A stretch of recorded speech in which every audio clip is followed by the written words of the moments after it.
What's going on, guys? It's K-Dub here with another episode of Crypto Zombie.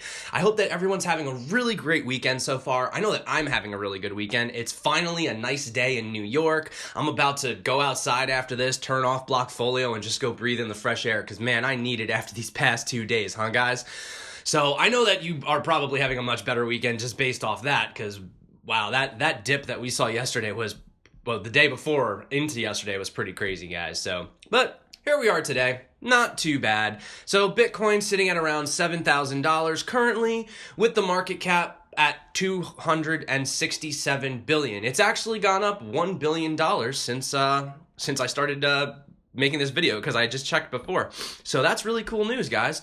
Also, if we check out some of the gainers, we have, let me see right here. We have Mithril. Wow. 468% in the last 7 days. That's crazy, guys. Obviously, Ontology, doing its thing. So, and Oyster Pearl made it up there too. But the one thing I wanted to point is that we are seeing a little bit of a decrease in the Bitcoin dominance right now. So I think that because Bitcoin's kind of just doing whatever it's doing, I'm seeing some of those profits kind of go into the altcoins.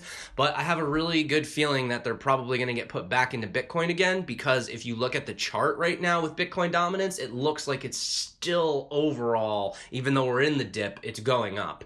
So I would imagine that some of those gains from the alts might be moving back into Bitcoin as the week progresses, starting, Monday and stuff like that. So, guys, I wanted to get into the news today, and let's talk about what's been going on with ETHOS. So if you guys don't know what ETHOS is essentially a universal wallet. It's also going to have a social media type aspect about it. So I wanted to tell you that BlackRock executive Vishal Karir has officially joined ETHOS as Chief Investment Officer. Hiring someone with the stature of Karir is a powerful headhunting move by Ethos.io, since BlackRock is considered the world's top investment firm, which holds more than $5.7 trillion in managed assets. Okay? So speaking on the development, Karir mentioned that he's very confident in the capabilities of ETHOS and hopes to make the company grow through his efforts. The paradigm of finance and investing are shifting in favor of individual investors and entrepreneurs, and I am thrilled to have a part in this in expediting the shift, he stated. Will Bitcoin and Ether be able to reign supreme, or will fiat gateways provide altcoins with an edge, as consumers will be able to quickly and immediately access altcoin directly instead of having to purchase Ether or Bitcoin and then trade that to their intended purchases? So this is kind of something that was really interesting that we talked about last night. If you guys didn't check it out, I did a live stream last night. Oh, it was not on my channel. It was on CryptoBud's channel. And one of the topics that came up, we were talking about decoupling Bitcoin from all these other coins, right? Because the biggest problem is that when Bitcoin gets hit, everything gets hit. And these coins, they don't have fiat gateways directly into the coins. There's only a few of them, right? I mean, Qtum just got one on Binance. You have a few for Neo, obviously Ethereum. Some exchanges do Litecoin, but that's basically it. So one of the really cool things that I think ETHOS is really going to bring to that table is providing fiat gateways into every single altcoin. Imagine you guys wanted to buy, I don't know, Funfair, right? And you don't want to buy Bitcoin. You could just directly go into it directly with cash. That's really cool, guys. So that's something that I'm very excited for, and I've been patiently awaiting the release of ETHOS, but as everyone knows, these things take time. But I'm definitely excited, and I'm curious to see exactly how it's going to disrupt all these other onboarding exchanges like Coinbase, etc. So very, very interesting, guys. Also, I wanted to talk about Odyssey. So they're excited that they're sharing their latest GitHub release, which includes the full integration of Odyssey's protocol digital asset, OCN. Okay, so you guys can come and check that out over there. That was just real small news, but what I've kind of noticed is a lot of these projects are releasing their mainnets, their alphas, their test nets all at the same time. It's really weird. Like, there was no news for a while, and now they're all doing it at the same time. So on that note, we also have High Performance Blockchain launching their testnet. So the closed beta testing is up today, and the public testing will be available on April 3rd. So you guys can definitely check that out. Also, I found this video from Dragonchain, and it looks like they're introducing the Dragonchain commercial platform. So Dragonchain is creating a user-friendly platform and ecosystem with the marketplace for developers to build projects and for businesses to actually leverage blockchain tech. So yeah, you guys can come over and watch that video. It's only about 2 minutes long, but that's something coming out of the Dragonchain crew. Also, here's a question that I get a lot. People ask me, where do you get your information for these airdrops? Well, guys, I found a website called Airdrop Land, and literally this website, all they do is just constantly update airdrops. So you can see in here some of the airdrops that they have. They have ThinkCoin, Pars, Lendo, Elf, and then if you want, these are just the ones that are happening right now. Obviously, it gets updated whenever new airdrops happen. And if you want, you can click here and you can directly join the airdrops, or you can sign up and you can get information on it. So yeah, so for people asking me where you can get information on basically getting free coins, this is your stop. So check out Airdrop Land. That's a pretty cool website I just stumbled across. So guys, let's talk about Telegram doubling the amount that they raised in the ICO and potentially going even higher. This is insane, guys. This is insane. So Telegram has successfully raised another $850 million through its initial coin offering. Wow. So notably, the filing states that this $850 million offering is in addition to the previous offering, indicating that the company has now exceeded its initial target of $1.2 billion and has accumulated a total of $1.7 billion.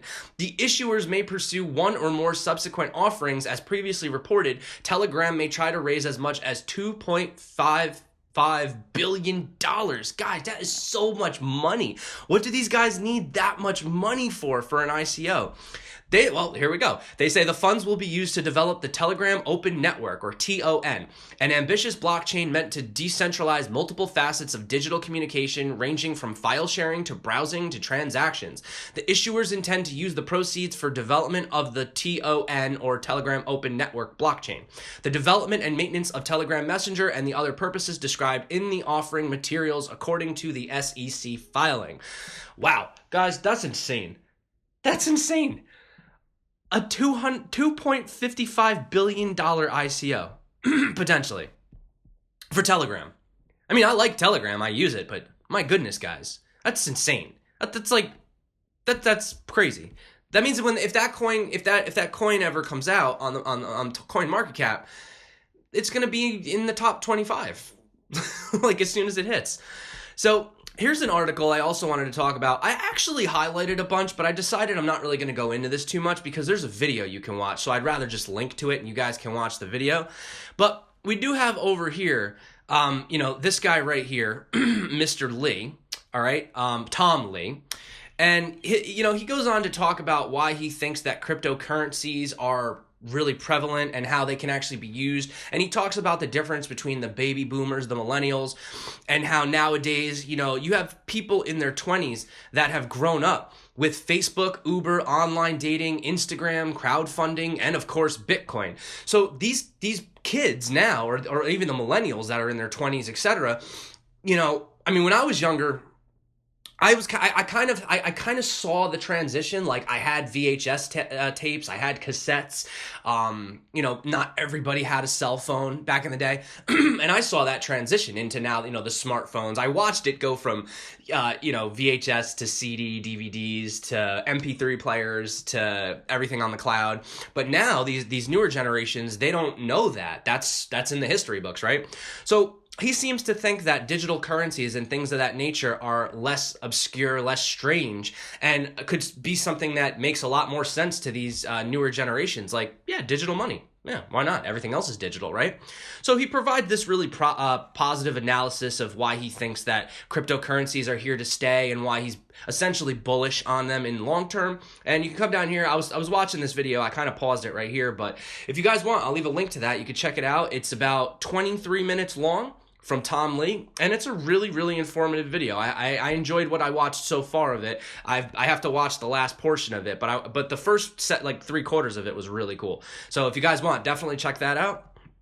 Also, a lot of people ask about privacy features on coins. What is the difference? So I thought about making a video. I was going to just make a video on the difference in privacy features, But then I kind of thought to myself, it's not really worth an entire video.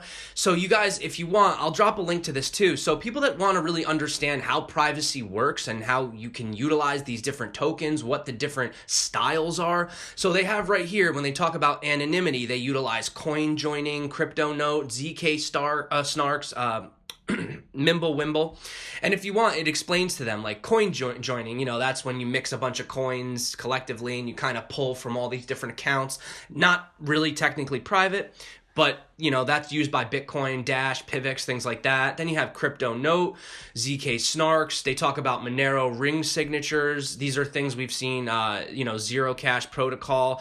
Those are zero knowledge proofs. That's like Zencash, Z Classic, things like that. And then we have Mimble Wimble. So if you guys are curious about how privacy coins work and you're new to the space, you don't really understand it, I will leave a link to this and you guys can have a little bit of a lesson to learn how the different technologies and privacy coins work. So speaking on adoption, this is always one of my favorite parts of the morning to just get out there and find out that these companies and these places are adopting. So you have hotels in Russia that are going to allow Bitcoin to be paying for the upcoming World Cup. So in order to bring a touch of creativity to the glorious event that is the FIFA World Cup 2018, visitors will now be able to pay for their hotels using Bitcoin. So Apartments Melina, which is a hotel chain that has partnered with Free Casa, a payment processor that supports cryptocurrency payments, you will be available to pay for Bitcoin if you choose when you're at this event. So they say, we are seeing increasing interest in cryptocurrencies. They will gradually come into use as means of payment. We have decided that fans should be able to pay for our services with the help of this innovative technology. This is an interesting experience for us. We haven't worked with hotels so far. The hospitality industry is quite sensitive towards new trends. This comes at an interesting moment as well.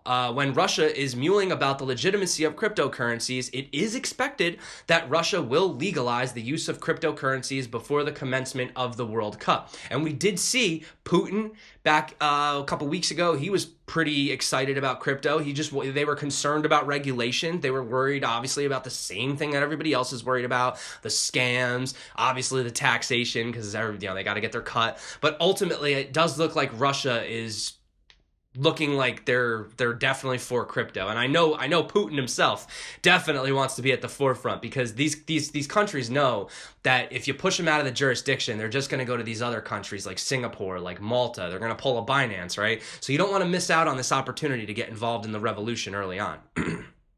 Speaking of more things on adoption, you have the major Polish bank, PKO Bank Polski. Is it Polski? Yeah, PKO Bank Polski, that has recently announced their partnership with blockchain company CoinFirm to provide a DLT-based storage and verification system for bank documents. The recently signed agreement aims to bring blockchain technology to PKO's banking system via the True Datum tool developed by CoinFirm. The system will provide customers with a secure means to access documents containing information regarding regulations, transactions, fees, and commissions. So banks have clearly become more interested in using blockchain for document management systems as an existing tool of informing customers do not meet security requirements. So methods such as emails or website notifications, they can be susceptible to modification, removal of data. Obviously, they could be deleted. Remember the big thing with Hillary Clinton when all the emails just mysteriously disappeared, right? So a blockchain storage system could also provide savings on costs of operation as well, as it eliminates the need for expensive paper documentation for over 9 million customers. So the PKO Bank vice president had this to say in conclusion. He said, last year, we started tests of the True Datum platform developed by CoinFirm. As tests in the banking environment were highly satisfying, we decided to cooperate more closely. We believe that together we will be able to carry out a pioneering operation of implementing blockchain technology into the Polish banking sector. So that is great news coming out of Poland, guys. We have more blockchain adoption. That's not necessarily crypto, but I'll take a blockchain adoption as well. So also, guys, we have Cisco. So you guys know Cisco. I'm sure you've seen their logo. They kind of have that like lines and the Cisco thing. So, they're a worldwide leader in IT and networking, and they're currently developing a method of confidential group communications based on blockchain technology, according to a patent application released by the U.S. Patent and Trademark Office. So in this application, the company describes the way blockchain can ensure more confidential and secure group messaging, file sharing, and tracking of membership history. The technology in the patent intends to address common challenges faced by ad hoc messaging groups. So essentially, the Genesis block, which defines the initial set of group members, is generated by the first participant. All actions of the chat, including adding and deleting members to the conversation, will be recorded in the subsequent blocks. Other possible applications of this technology suggest not only text messaging, but also file sharing and even streaming media. So you kind of have, on one hand, these other companies utilizing blockchains for total encryption, total privacy, total, whatever. And then over here, they're like, yeah, but for these particular purposes, we need everything to be out and open, and we need people to know what's going on. So in summary, they said that this is a method for achieving authorization in confidential group communications in terms of an ordered list of data blocks representing a tamper-resistant chronological account of group membership updates. There are many applications of these techniques. One such application is enabling end-to-end encryption. I should have read this before I said it. That's kind of funny. Of instant messaging, content sharing, and streaming media. This is useful in developing a protocol or application designed to enable confidential group communications. Well, there you go, guys. There you go, guys. Blockchain used in messaging. We kind of knew that was coming, though. And then finally, Australia's biggest bank. They're saying no to Bitcoin, but yes to money laundering. So this is kind of interesting. So after the publication asked questions about CBA's involvement, which is the largest Australian listed company on the Australian Securities Exchange and the biggest bank in the Southern Hemisphere, they said that local media reports they have to fire 2 employees who did private deals with Calabrian kingpin Rocco Arrico in 2015. So this is getting kind of funny, guys. So there's issues with laundering, but they're saying no to Bitcoin. So you guys can come over here and have a good read with that. I'm not really going to go into money laundering and all that kind of stuff right now. It's Saturday, guys. We're trying to have a good time. I'm actually going to keep this one a little short for you guys. You guys need to go outside and just enjoy the day. Forget crypto for like 5 minutes and just go breathe in the fresh air. But I thought this was a really funny website. So this is called shills.lol. And basically, from what I think you do is I think you just go on here and you just write a shill about your coin. It's really stupid, but Tether, stable coin, good long term. Like for example, let's see. Let me see if I can put a shill in here. Let's see, Neo. How do I do this? Give Neo a shill. Okay. Let's see, like to the moon. Let's see if it pops up. Nice. And then I guess you can get thumbs up or thumbs down, and then I guess whoever has the best is the one that goes up. I don't know. I don't even know why I'm bringing this up right now. I always try to end it on a fun note. Honestly, guys, there wasn't really like too much news. It was mostly just mainnet launches, a little bit of adoption. I think everyone was really kind of just stressed out over the weekend. So it's nice to see everything finally turning back around, guys. So you know what? I'm not going to keep you guys here any longer. Go out, enjoy the day, enjoy your weekend. See some family this weekend and go have a good time, guys. So that being said, thank you so much for coming back to my channel. Everyone that's been liking, subscribing, and commenting, you guys are freaking awesome. You're the reason I get up and I do this every single day. So with that being said, guys, my name is K-Dub. This is Crypto Zombie. Until next time, stay crypto and peace out.